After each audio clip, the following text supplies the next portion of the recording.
અત્યારે હમણાં મેસેજ ફરે છે મેરેજમાં કે સાફ થાળી અભિયાન, કે આપણે જમીને થાળી સાફ કરી નાખવાની, એક અન્નનો દાણો વધવો ન જોઈએ. બરોબર છે, અન્નનો બગાડ ન કરવો જોઈએ. પછી ઘણે ઠેકાણે એમ કહે કે દીકરીના બાપે કેટલો ખર્ચો કરીને આ બધું જમણવાર કર્યું હોય અને તમે એઠવાડ મૂકો, આ વ્યાજબી છે? ખરેખર સાચી વાત છે.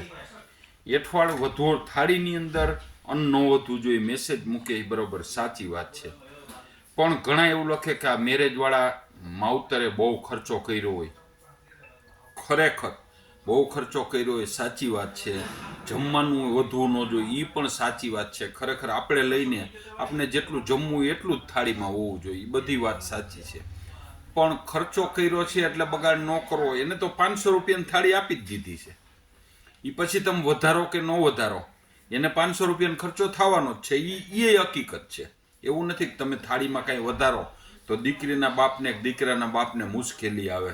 કારણ કે અત્યારે લગ્ન, ઝાઝા લગ્નો એવો હાઈફાઈ જ થાય છે કે એને જમવા કાંઈ લેવા દેવા જ ન હોય. કેટલા માણસો આવ્યા ને એની લેવા દેવા હોય, કારણ કે એ તો એને આપી દીધો હોય 500-700 રૂપિયાનો. પણ વધે નહીં, સાચી વાત છે કે અન્નનો બગાડ ના જ કરવો જોઈએ. પણ દીકરીના બાપને દીકરાના બાપને કાંઈ ખર્ચો વધારે નથી થતો, થાળીમાં કદાચ થોડું ઘણું વધ્યું હોય ને તો. બીજું, આપણે ગમે ત્યાં જમવા ગયા હોય, ગમે ને ત્યાં, પણ શક્ય હોય ને ત્યાં સુધી જો આપણે કોઈ જમાડવા માંગતા હોય ને તો પોતે જમાડે ને એવો આગ્રહ રાખવો. અથવા તો આપણે કોઈને જમવા બોલાવવો હોય ને તો આપણે જમાડીને એવો આગ્રહ રાખવો. અત્યારે લગ્નની સિઝન છે, હમણાં બધાને વાયણા જમાડવાનું થાય. આપણા પરિવાર, આપણા સગા સંબંધીમાં કોઈ દીકરા દીકરીને લગ્ન થયા હોય એટલે વાયણાનો કાર્યક્રમ રાખતા હોય છે. અને હવે તો વાયણું જમાડવાના મોટા થઈ ગયા છે. એ વેવાઈને તેડાવે, નોને તેડાવે, 25-30-50 જણાનું વાયણું હોય. પણ જો ખરેખર એને તમારે વાયણું જમાડવું ને તો તમારા ઘરનું ભોજન જમાડો. ઘરનું જમાડો, આપણી ઘરે બનાવીને જમાડો. ઘણા તો હોટલમાં આપી દે, વાયણાનો પ્રોગ્રામ છે ને હોટલમાં જમાડી દેવાના, ઘરે બેહવાનું, વાતો કરવાની, જમી આવવાનું હોટલમાં.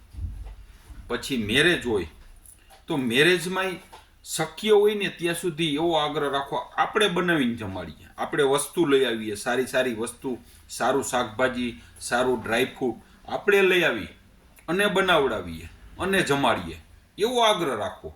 પછી ક્યાંય ગયા હોય તો આપણે એવું આગ્રહ રાખવો હોય કે એને બનાવ્યું હોય ને એ મારે જમવું છે. અને અત્યારે હે ને જમવાનું એટલું બધું છે નહીં. પહેલાં તો આપણે જમવા જતા ને 10 ઢેફલા ખાઈ જતા ને 15 ઢેફલા ખાઈ જતા. હવે એવું કાંઈ નથી. હવે સ્વીટ એકવાર લઈ આવે છે બધાય. પણ શક્ય હોય ને ત્યાં સુધી જમવાનું અને જમાડવાનું બે એવો આગ્રહ રાખવો જોઈએ. જો મને કોઈ જમવા તેડાવે ને તો એ પોતે બનાવીને અથવા તો પોતે વસ્તુ લઈ આવીને જમાડે, એવી જગ્યાએ જમવાનો આગ્રહ રાખવો. અને આપણે કોઈને તેડાવ્યો હોય તો આપણે બનાવીએ અથવા તો આપણે વસ્તુ લઈને કોઈની પાસે બનાવડાવીએ, એવો જમણવાર કરો. જેથી શરીર માટે સારું, સ્વાસ્થ્ય માટે સારું, બધી રીતે સારું. ઘણા એમ કહેતા હોય કે તમે ક્યાંય કોન્ટ્રાક્ટ દેતા હોય તો વાં વસ્તુ વધી હોય વાં વાપરતા હોય ને વાં વધી હોય વાં વાપરતા હોય. આવું બધું આપણે સાંભળ્યું છે, જોયું નથી. પણ એક વસ્તુ તમે જોજો, પહેલાં જ્યાં જમણવાર આપણે પહેલાં ક્યાંય જમવા જતા મેરેજમાં તો ગમે એટલું જઈમાં હોય ને કાંઈ અપચો કે કાંઈ થતું નહીં. પણ હવે એવું થાય છે ક્યારેક જાજુ જમાઈ ગયું હોય ને તો 2 દિવસ મજા નથી આવતી, રાત્રે મજા નથી આવતી.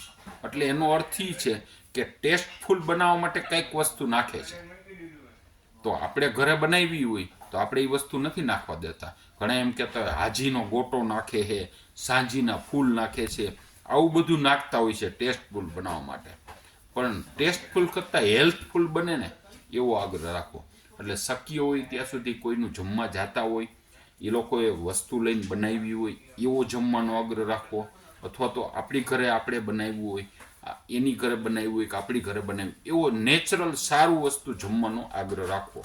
અને જો ખરેખર એને બીજાને આપી દીધું હોય તો શક્ય હોય ત્યાં સુધી વ્યવહાર રાખવા માટે દાળ ભાત કે પરચુરણ કંઈક ખાઈ લેવું, એટલે એમને થઈ જાય જયમાં. બરોબર ને? ભીખાલાલનું આવું માનવાનું.